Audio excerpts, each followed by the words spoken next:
এটা ইতিবাচক, কিন্তু আমাদের কাছে বেশ কিছু তৃতীয় লক্ষণীয় হয়েছে। বেশ কিছু প্যানেলের পক্ষ থেকে, প্রার্থীর পক্ষ থেকে আচরণ লঙ্ঘন এবং বিভিন্ন সেক্টরে আমরা শুনেছি যে বেশ কয়েকটা প্রার্থীর নিজেদেরকে বের করে দেওয়া হয়েছে, এই ধরনের কনসার্ন শুনছি কিছু প্যানেলের প্রার্থী।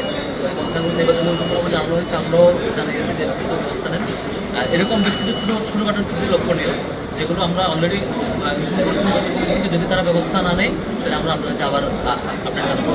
তবে অলমোস্ট যেহেতু এটা 24 পরবর্তী সময়ের প্রথমে একটি উৎসবমুখর নির্বাচন, যেখানে সারা বাংলাদেশ তাকিয়ে আছে, সেদিক থেকে এখন পর্যন্ত বড় কোনো মানে চোখে পড়ে নাই, যেটা বড় কনসার্ন।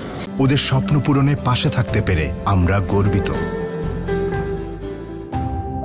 কিন্তু এরপর অনেকে চেষ্টা করছে, যার যার জায়গা থেকে অপচেষ্টা চেষ্টা করছে। শিক্ষার্থীদেরকে অনুরোধ করবো, আপনারা নির্বিঘ্নে ভোট দিতে আসুন। যেখানেই আছেন অনাবাসী শিক্ষার্থীরা যারা এখনো আসেননি, আবাসিক শিক্ষার্থীরা যারা ঘুরে আছেন, নির্বিঘ্নে ভোট দিতে আসুন। আপনার গণতান্ত্রিক মতামতটা ব্যক্ত করুন, আপনার পছন্দের প্রার্থীকে ভোট দিন। আমরা যেভাবে পথ দেখাবো, ঢাকা বিশ্ববিদ্যালয়ের শিক্ষার্থীরা আজকে ডাক্তার নির্বাচন করে যেভাবে পথ দেখাবে, বাংলাদেশ আগামীর পথ চলা সেভাবে চলবে। যথাযথ টাইমে ট্রিপ আসছে।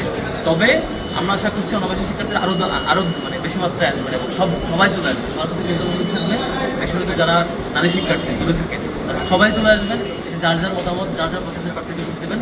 আমরা একটা সুন্দর গণতান্ত্রিক প্রক্রিয়ার মধ্য দিয়ে পছন্দের প্রার্থী বিজয়ী হয়ে আসবেন এবং এই ক্যাম্পাসটা একটি সুন্দর একটি বাংলাদেশকে পথ দেখানোর নতুন একটা স্যাম্পলিক আকারে রাষ্ট্রপতির সাথে হাজির করে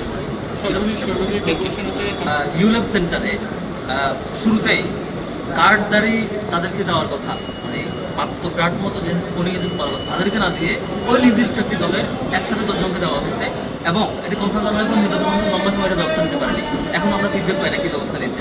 সেখানে দরকার ছিল যেভাবে যে মাপে যাদেরকে কার্ড দেওয়া হয়েছিল পোলিং এজেন্ট, যে অনুযায়ী সমান মানের সাথে প্রার্থীর তথ্য নিয়ে তাদেরকে অ্যাক্সেস দেওয়া, সেটি না করে বরং বেশ কয়েকটি আরও কয়েকটি সেক্টরে এরকম ছাত্রদলকে ভেবে দেওয়ার কথা বলছে।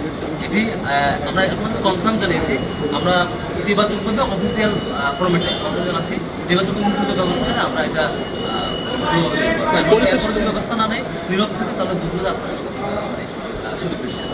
আমরা স্পষ্ট অনেকগুলো এক্সাম্পল দেখেছি নির্বাচন কমিশন এবং প্রশাসন কাকে সুযোগ দিতে চাই। এটা আমরা কখনো আশা করি না, আমরা ইতিবাচক আশা করি। আমরা অভিযোগ দিতে চাই না, আমরা শিক্ষার্থীদের জন্য সবাই মিলে একটা ডেমোক্রেটিক নির্বাচন